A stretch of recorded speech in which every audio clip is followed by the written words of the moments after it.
I gotta ask you, what is your definition of smart manufacturing?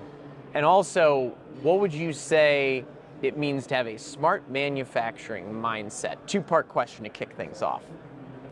Well, what I think about with smart manufacturing is more really about the capabilities that smart manufacturing brings to operations in the business in order to kind of run your manufacturing operations. And I think of capabilities, like error proofing, where the systems are self-correcting and kind of running on their own, or, and I think a lot about automated manufacturing systems. So I think about those systems that help drive the performance of the automation, whether it's through automatically or through providing good data and insights to help the manufacturing operations improve performance. So my next question then is, you work for Pepsico. What is PepsiCo's definition? What does PepsiCo think of smart manufacturing? I think that's evolving, over the years. When I joined PepsiCo, we were into a large automation push. We had a very manual operation, so and I had a background, with a lot of smart manufacturing type capabilities. So we included those capabilities in the automation agenda. Yeah. And it was something that was a long journey with that automation and need to be persistent. So I think that started to define what smart manufacturing for PepsiCo looked like. We've made a long way and had a couple of different IT projects and have a lot of foundational capabilities installed across our plants. But I think as you see, in this day and age with all the tools and technology and digital, and what does digital mean to people, kind of in their own lives, that's starting to involve what people think what smart manufacturing is. And so we've got other groups that are digital type groups or IT that are bringing some perspectives of that that's a little bit different, which makes it interesting. But I think what we're finding is that those new tools and technology are offering the ability to solve some pieces of the digital journey that we weren't able to solve before. So it's going to work well, with whatever we've already been doing in smart manufacturing. What I really like about your answer, and maybe surprised me a little bit, is that you mentioned people are seeing digital in their daily lives. And I think there was a point in time where we weren't thinking, oh, our factory, our facility should be like my life is outside of this factory, right? It's like, well, it's hard here at work. We've got this old technology, but at home I got my iPhone and things like that, right? I'm glad to hear, at least what I think I heard you say was that outside perspective. It's like, well, I have this at home. I should have something user-friendly at work as well that gives me the information, allows me to make good decisions and take quick action at work. Did I hear that right? Yeah, I think what you find is the younger generations, that's all they've ever had in their lives. They come to work and why wouldn't I have, kind of that capability, here at work as well? Yeah. So there are some challenges though. You think about those and what you do with, kind of your phone and everything. And there's a lot of scale to it because everybody's doing it. So you can kind of develop the technology and you get 1 billion people, that get to use it.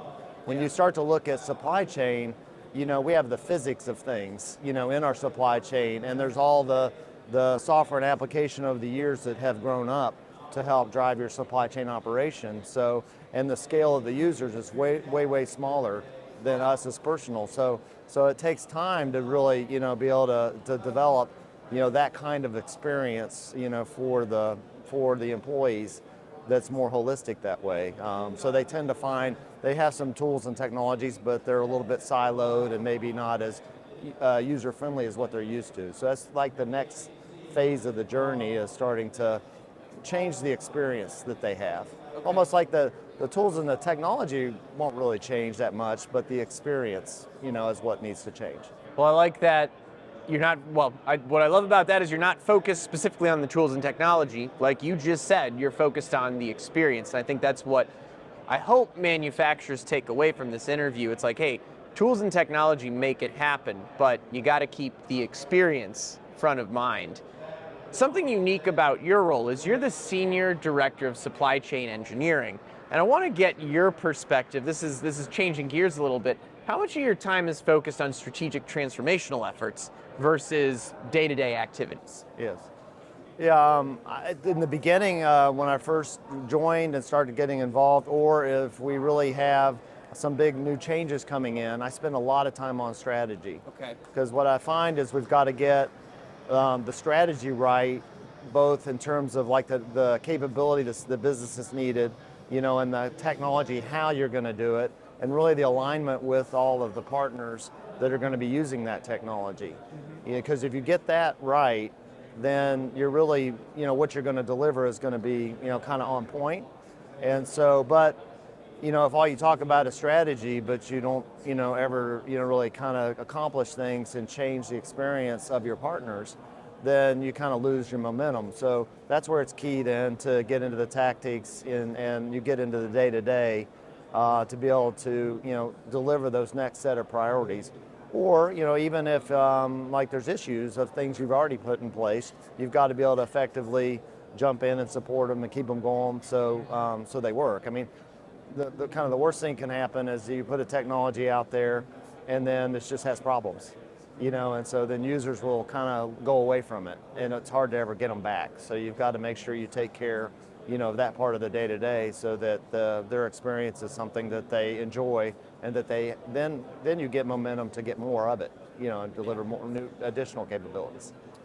I want to get your perspective as a supply chain guy on this next question.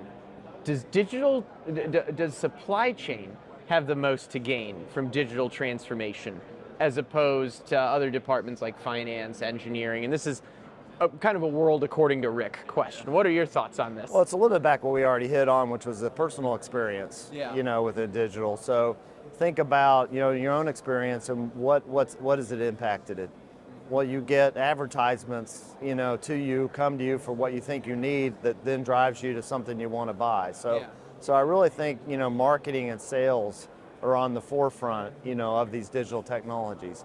I'd also mentioned earlier, some headwinds that we have in supply chain to be able to do it is the physics of our operation. It's got to work with, the equipment, automation, and everything, and then also a lot of existing supply chain-based applications that are, probably unique to your company sector or whatever. So then that's some headwinds in terms of trying to develop and deliver the digital technology. I think the other part then is, a lot of companies maybe in your operations, you've been doing something in supply chain for a very long time, a certain way. And generally when you want to go with the digital experience, you don't want to digitize just the old way. You really want to transform, how you work to a new way based on the digital. And that's a big change management, kind of process. So those are some of the challenges where, I don't know, once you have your phone, you start adding apps, you just start to learn how to use the apps. It's not like a big change management process. So I think that's what makes supply chain a little bit more challenging to really take advantage of the digital technologies. One thing I really liked about that answer was you're not just talking about digitizing the old way, you're talking about creating a different future that's digitized as well. Yes, that takes some change management efforts to get across, but in the long run, that is more of the transformation than you're looking for than just, we did it on paper here, now we're doing it digital here. Love that answer. One thing I want to ask is, how are organizations like CESMII critical to your success? How are you leveraging groups like this? Well, I think I mentioned before is that, we've been on a digital journey for a long time. I describe smart manufacturing as really more about the capabilities. That could have been back with equipment automation, maybe with some of the IT tools, in the past. And as a lot of big companies, already have that kind of foundation, or even smaller companies maybe that are just getting started on their journey, there's some of these newer technologies that are based on, what the industry's doing. So I think CESMII is helping us kind of demystify some of these new technologies and give us a bit of a roadmap and direction, on how you could get started and use them. And it's fairly complex. So kind of without that roadmap, I think we in supply chain will really struggle. So that's where I see that, CESMII will add a lot of value.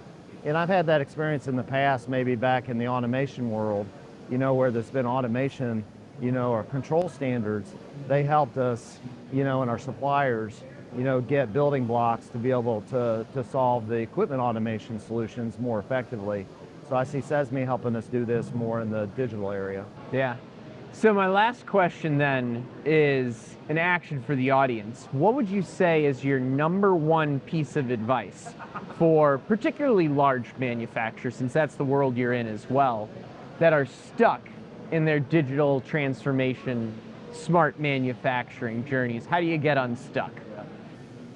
Yeah, I wonder what this being stuck is and why are they stuck. I think the key is really understanding, what is the big need in your organization where, the digital technology could really add value, and just get started with it. I think figure out, whatever the right technology is for you to get some momentum going to provide that capability. With an end in mind, so you do have a little bit of partnership and research, so you kind of understand where you're going, but don't get too hung up on that, because those initial successes will breed interest and support and potentially investment that then you can get you going on the bigger roadmap for some of the future capabilities you'd like to do. I love that. Initial successes to generate interest, to gain momentum in the process. I appreciate you taking us through everything here, sharing your perspectives based on your experience. Rick, thanks so much for jumping on the show today. Well, thanks for having me. Cheers. All right.